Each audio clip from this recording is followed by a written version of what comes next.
J'ai habité et fréquenté la maison du 1 bis pendant plus de 30 ans sans en connaître son histoire, sans savoir qu'on l'appelait la maison arménienne. Pourtant, autant de familles arméniennes réunies en un seul lieu auraient pu m'interroger. Dès 1926, mes grands-parents s'y sont installés ainsi qu'une trentaine de familles de réfugiés, rescapés du génocide de 1915. 3 générations se sont succédées jusqu'à aujourd'hui, écrivant les chroniques arméniennes de Choisy-le-Roi.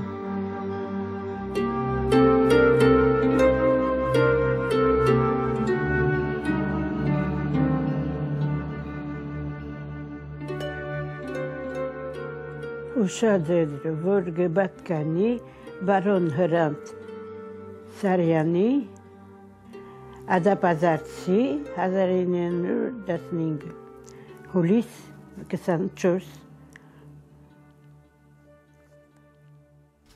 Un jour que ma mère est venue me voir, je ne savais même pas que mon père avait écrit ses mémoires. Elle les a retrouvés, elle les avait mis sur une étagère, tout au fond d'un tiroir.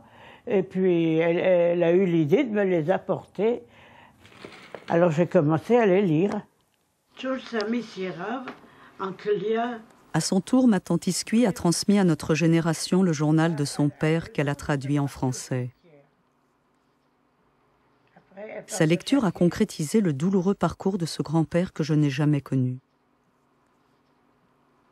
J'ai mieux compris l'admiration que beaucoup lui vouaient et j'ai pu ainsi faire sa connaissance.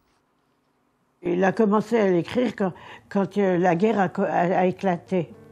Ils allaient de ville en ville, ils étaient déportés. Mon grand-père avait 15 ans quand il a commencé à écrire son journal. Il le tiendra pendant 22 ans jusqu'à sa mort. La guerre a fait irruption chez nous en juin 1915. Les crieurs publics circulaient dans les rues en proclamant la mobilisation. « Sefer Berik, Sefer Berik !» Dimanche soir, des affiches ont été placardées dans tous les quartiers de la ville. J'ai été les lire. C'était écrit qu'à partir de ce jour, les Arméniens d'Adapazarh allaient être déportés à Konya et dans chaque rue étaient affichées les dates de départ.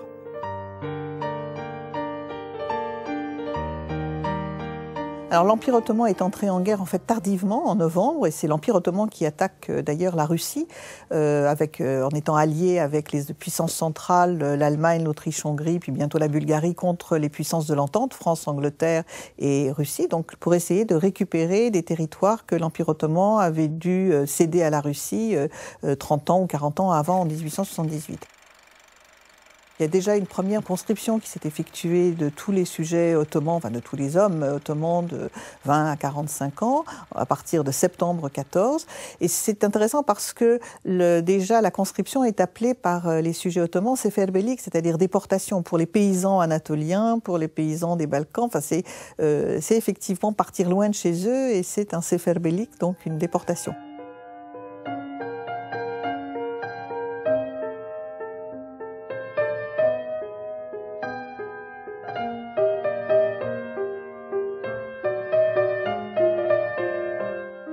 Et c'est le début de 4 années d'exil pour ma famille et tant d'autres.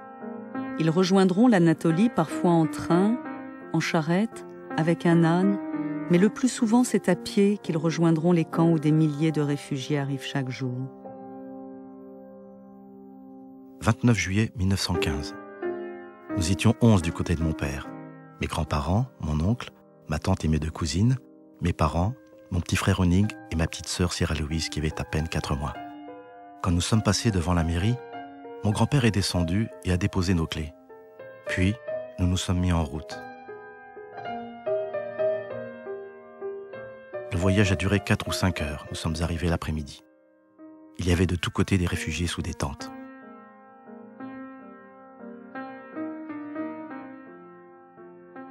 On n'imagine pas que c'est une déportation à but d'extermination de la population arménienne. D'ailleurs, on a parfois des gens qui ont fermé leur porte à clé et qui, jusqu'aujourd'hui, dans l'exil, ont conservé la clé de la porte de leur maison, espérant retourner un jour. Je suis né en Turquie en 1916. Donc, les massacres n'étaient pas terminés encore. Mais moi, je me rappelle une chose, j'avais 4 ans. Et les trains, il y avait des gens, des femmes, des hommes, ils étaient presque nus parce qu'ils sautaient, ils couraient pour prendre le train pour se sauver. J'ai vu ces choses-là.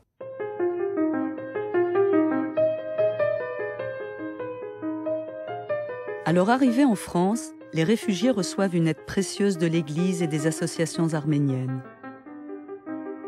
Noémie Kapamadjian, fille de Noubar Pacha, fondateur en 1906 de l'UGAB, l'Union générale arménienne de bienfaisance, fait l'acquisition d'un immeuble à Choisy-le-Roi, au 1 bis rue Rouget de Lille. Le dimanche 7 novembre 1926, dans l'après-midi, nous sommes allés à Choisy-le-Roi nous faire inscrire pour obtenir un logement dans l'immeuble que Madame Kapamadjian venait de faire construire pour les réfugiés arméniens. Ils étaient très contents. Alors ma mère était contente. On les avait qu'une chambre. Moi j'étais née, j'avais 9 mois. Pour nous tous. Mais par la suite aussi, donc 3 enfants. Ben, on n'avait toujours qu'une pièce. C'était pas assez, mais on n'était pas malheureux. Quand on rentre dans la maison, on est un petit peu... On est chez nous, quoi. On est en Arménie un peu. Enfin, c'est on vrai. n'est pas en Arménie, mais on est est au milieu nous, d'Arméniens. Le passage de la rue à la maison, c'est quelque chose. Hein. Ouais. Notre tour est arrivé le lundi 28 septembre. À 8 h du matin, un train est venu nous chercher à la gare. Les policiers sont montés dans le train. Ils ont rassemblé les hommes et les ont fait monter sur les toits des wagons. Les femmes, elles, étaient à l'intérieur. C'était dur car il faisait froid là-haut, surtout la nuit. Il y avait tellement de déportés sur le quai. Mon oncle était caché sous les bagages, les gens étaient très serrés, les mères portaient leurs enfants sur les genoux pour qu'ils ne soient pas étouffés. Ma grand-mère, elle venait d'accoucher. Elle avait un bébé. Elle avait un bébé. Voilà. Et le bébé, comme elle était incapable de s'en occuper et qu'elle savait que ça allait mal se passer, le soir, elle le mettait dehors au froid pour qu'il meure de froid. Et ma mère, en cachette, elle se levait, elle allait le chercher, et elle le prenait, elle le couvrait, et comme ça, le bébé, il continuait à vivre. Et elle nous a raconté qu'un soir, elle s'est endormie, elle n'est pas allée le chercher, le lendemain... Le bébé était décédé. Ma petite sœur Cyralous nous donnait beaucoup de mal car nous étions déjà fatigués de marcher, et en plus nous devions la porter chacun notre tour. Une fois mon père, une fois moi, une fois ma mère. Nous avons marché comme ça jusqu'au soir vers les collines. Nous vivions le prélude d'un océan de souffrance. Les longues files de réfugiés avec leurs bagages serpentaient comme un torrent à travers les montagnes. À ce moment-là, nous étions dans une grande misère. Maman et Onig ramassaient des épluchures d'oranges dans les poubelles pour les manger. Ces choses qui ont eu lieu, ces choses d'où nous provenons, sont insupportables. On ne peut pas les supporter, pourtant on a dû les supporter. Eux ont dû les supporter pour survivre, et nous, pour faire avec cet héritage. La guerre est terminée depuis le 30 octobre 18. L'Empire ottoman a signé l'armistice de Mudros. Le gouvernement jeune turc responsable des massacres d'extermination est en fuite. Il y a un nouveau gouvernement, dit le gouvernement d'armistice, qui est en place. Les Arméniens dont tout le monde sait qu'ils ont été des victimes de cette guerre, sortent soit de leur cachette, parfois dans les montagnes, ou bien sont ramenés dans leur foyer par les Alliés. 14 mars 1919. Tout le monde voulait partir, mais il n'y avait qu'un train par semaine pour Adana. Il devint très difficile de se procurer des billets. Ma mère se résigna à rester à Alep, mais moi j'ai décidé de m'en aller. Cela faisait 4 ans que j'avais quitté ma ville d'Adabazar. Je suis allé voir notre maison. La ville semblait déserte. De nombreuses maisons étaient détruites et d'autres paraissaient inhabitées. J'ai visité entièrement la nôtre et une grande tristesse m'envahit. Je me suis souvenu du passé et de la gaieté qui y régnait. J'ai pensé à mon père dont nous n'avions plus de nouvelles depuis si longtemps, à ma mère, à mon frère bien sûr, à ma sœur que j'attendais avec impatience. Nous étions partis à 11 et nous n'étions plus que 4.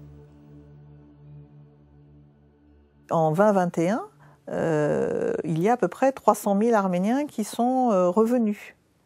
300 000 Arméniens dans l'Empire ottoman. Au premier recensement turc de 1927, ils ne seront plus que 65 000.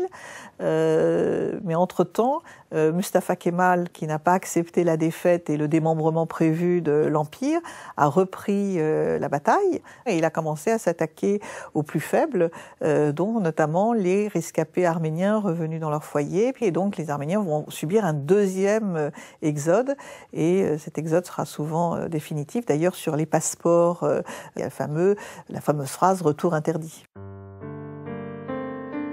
Durant cette période, les Arméniens ont perdu 90% de leur territoire et les 2 tiers d'entre eux ont été déportés ou massacrés, soit 1 500 000 personnes. En 1922, apprenant que tous les orphelins allaient être transférés en Grèce, mon grand-père a pu bénéficier du secours national grâce à l'œuvre de bienfaisance américaine, le Near East Relief. 1600 orphelins se sont entassés dans les soutes. Le lendemain matin, à 11h30, le bateau a levé l'ancre et Constantinople a disparu peu à peu de ma vue. J'avais beaucoup de peine. Je laissais ma mère, ma sœur et mon collège dans lequel j'avais mis toutes mes espérances et mes rêves d'avenir. Il aura fallu 5 mois à mon grand-père pour atteindre la France, qui deviendra son nouveau pays. Je suis resté 4 mois à Marseille. Puis j'ai décidé de tenter ma chance à Paris. Avec 10 francs en poche et un billet demi-tarif en tant que réfugié, le jeudi 31 juillet 1923, j'ai pris le rapide de 19h50 pour la capitale. La particularité, c'est que nous étions tous des Arméniens, réfugiés et pauvres. Tout le monde était pauvre, tout le monde avait tout perdu en Turquie.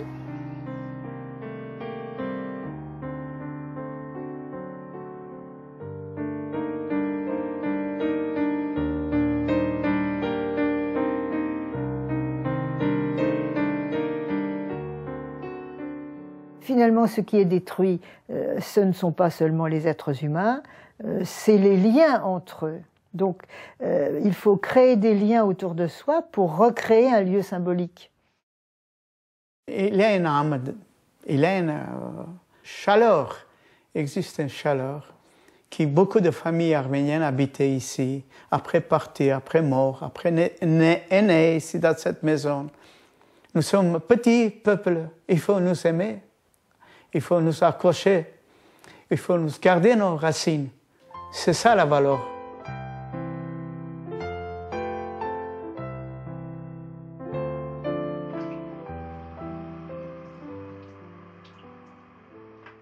J'ai éprouvé de m'ancrer. Je pense qu'il s'agissait de la même chose dans cette maison collective, c'est-à-dire de créer artificiellement une sorte d'île, en quelque sorte, une île dans un océan de tourmente, à partir de laquelle on va donc s'enraciner pour créer un avenir. Je vais te dire, mes parents étaient d'Adabazar, et tous ceux qui étaient d'Adabazar, ils formaient une espèce de clan, ils s'aimaient et tout, ils s'adoraient. Ils allaient, d'ailleurs, on allait tous les uns et les autres. Les relations s'établissent au nom d'une appartenance commune. Et l'appartenance commune, qui serait celle de tel ou tel village, est une appartenance en rapport avec l'amour de ce lieu. C'est-à-dire qu'il y a de l'affect dans le lien social comme dans la relation, et le lien est plus englobant, évidemment, le lien social. Et c'est vraiment ça la destructivité du génocide. Tu n'as pas d'autres photos à me montrer? Si. Tiens, je vais te montrer ça. J'ai vu que tu avais apporté beaucoup de photos avec toi. C'est sa tante maternelle, Louise, à Pascal Légitimus.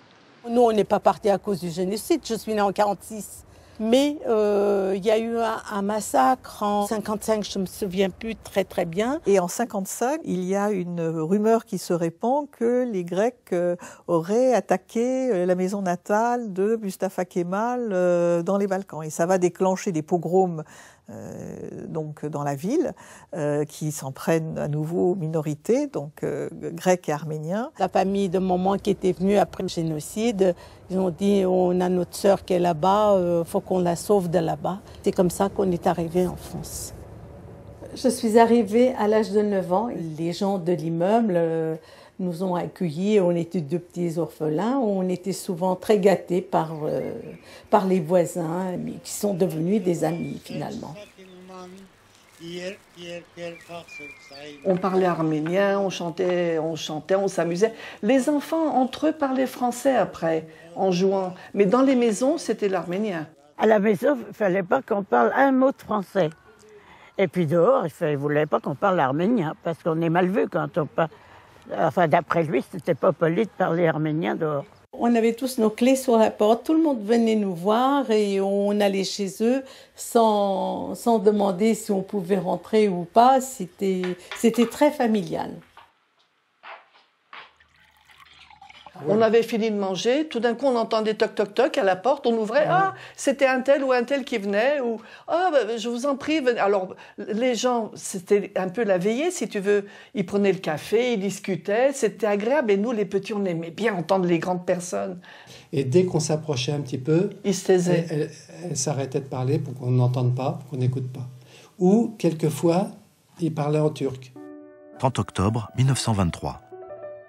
Suite à une annonce parue dans le journal, j'ai quitté ma place à l'hôtel Lutetia et j'ai commencé à travailler dans une entreprise d'emballage de chocolat.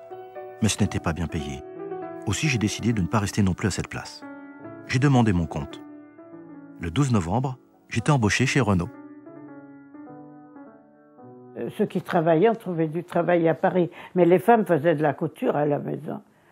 Ma tante Novart, elle avait trouvé un gilotier qui faisait des gilets et des pantalons à Choisy. Il y en a un qui était chauffeur de taxi, il y a même son taxi qui était dans la cour, là où on jouait dedans. Il y avait Roger qui était fourreur. Et puis Monsieur Tatossian, alors lui, il travaillait à l'UGAP. Tous les jeudis, il prenait tous les enfants et il donnait des cours d'arménien. À chaque fois qu'il me voyait, il me disait « Hago », clac, ça me figeait, Il disait « Tu travailles bien à l'école ?»« Oui. »« Dis-moi tes notes. » Alors, il fallait que je lui dise mes notes. Oh là là. Alors, si je pouvais l'éviter, je peux te dire que je l'évitais. Hein.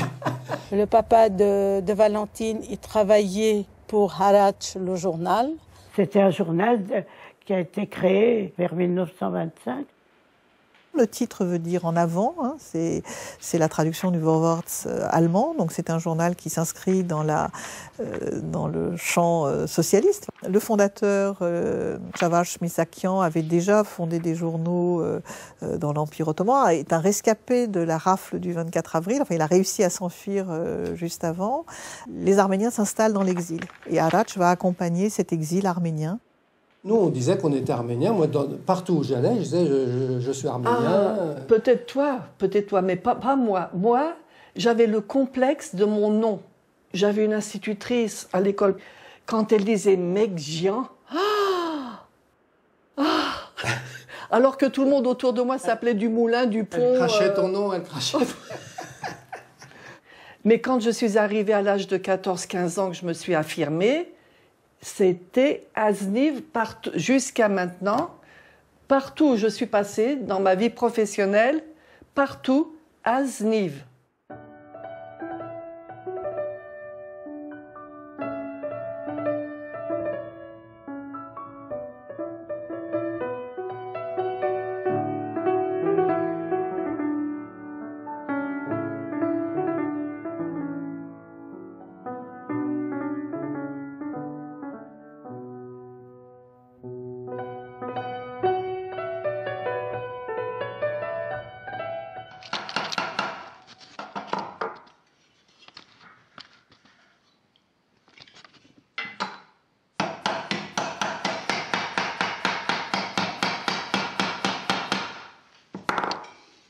Je suis arrivé dans cette maison en 1976.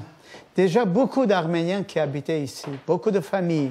Mais ici, il me plaît beaucoup, il a beaucoup de lumière, beaucoup de chaleur. Et ben alors, je commençais à travailler encore plus fort parce que l'espace, c'est magnifique. À la demande des élus de la ville, David Yerevansi a réalisé ces fresques qui ornent la façade du 1 bis. L'une d'elles représente l'arche de Noé échouée sur le mont Ararat. Donc arrivés en France, mais beaucoup posent leurs valises, beaucoup ont encore le rêve de retourner. Ils arrivent souvent avec un statut qui a été forgé notamment pour eux et pour les Russes dénationalisés comme eux massivement, donc le statut d'apatride créé par Nansen qui les autorise à circuler et qui leur donne surtout le droit de travailler dans les pays d'accueil et où ils ont tous les droits des citoyens sauf le droit de vote. Bon. Mais ils sont mobilisés par exemple. Au mois de septembre 1937, j'étais appelé sous les drapeaux. Étant donné que nous, les Arméniens et les Russes blancs, ils n'avaient pas de patrie. Nous avions un passeport nancénien. On ne nous a pas envoyés en Afrique combattre ni rien, mais dans l'armée française. Ceux qui n'aiment pas la France, ils doivent partir ailleurs, pour moi. Voilà.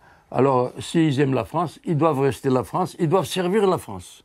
Ça vaut le coup. La grande vague de naturalisation datera de l'après-deuxième guerre, lorsque, justement, ils auront payé l'impôt du sang, participant à la guerre, soit dans les armées régulières, parfois en étant déportés comme prisonniers de guerre, soit en participant à la résistance. Alors il y a bien sûr la résistance du groupe Manouchian, que l'on connaît très bien. Vous savez ce qu'il a dit, Manouchian? En tournant devant le tribunal, il a dit « Vous avez acquis par votre naissance la nationalité française.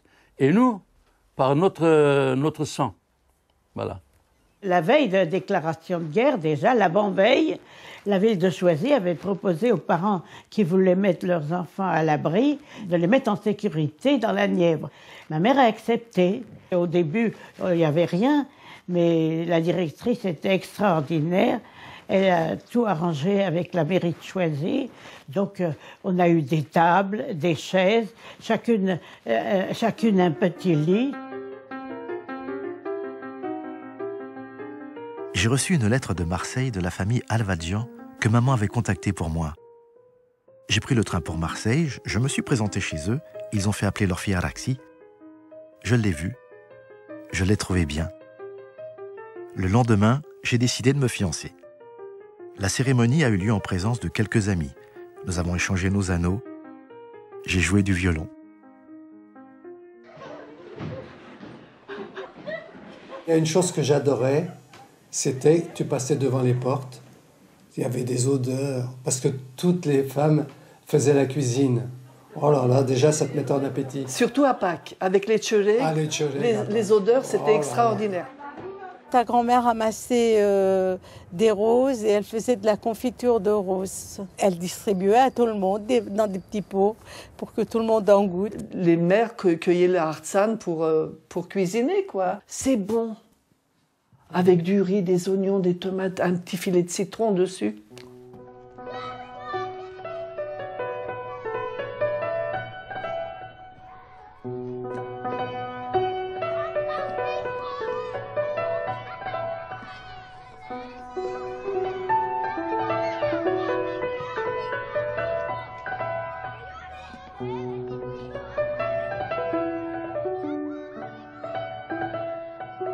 Au fond du jardin, il y avait une petite table et 2 chaises, et puis tout autour, il y avait tous les Arméniens. Et ils regardaient le jeu de tableau. Tu connais ce jeu-là?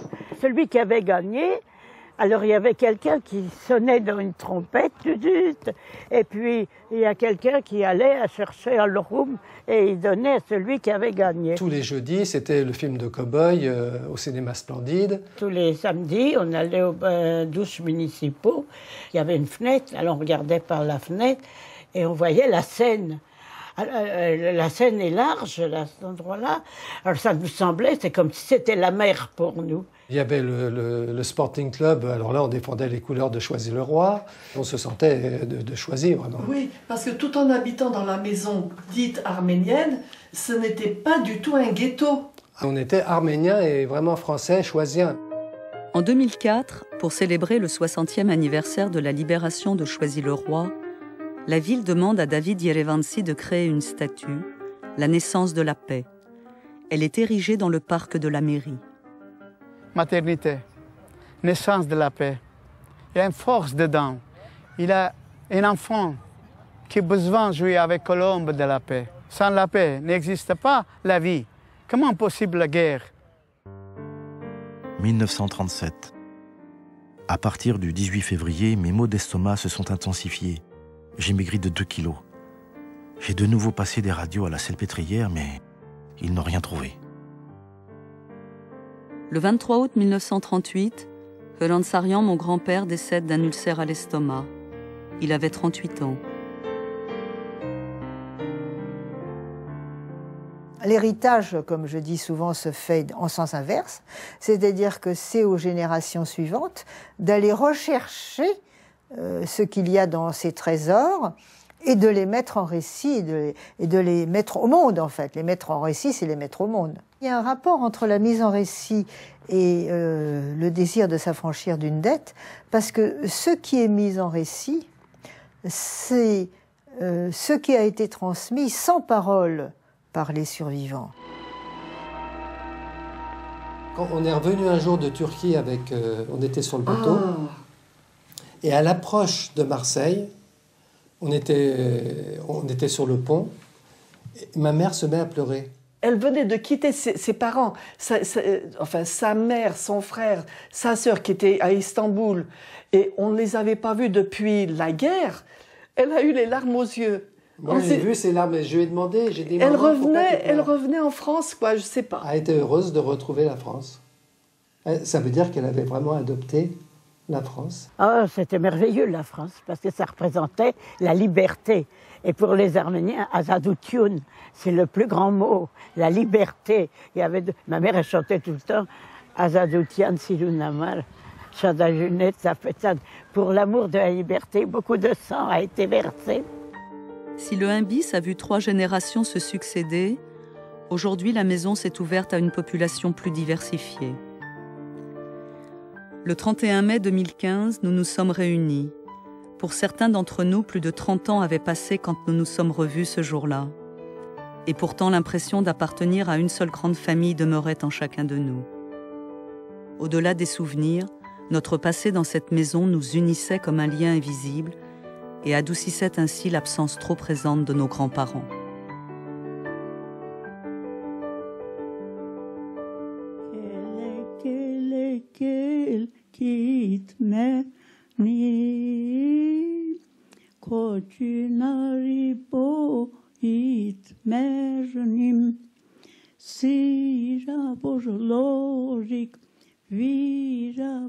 Lorik,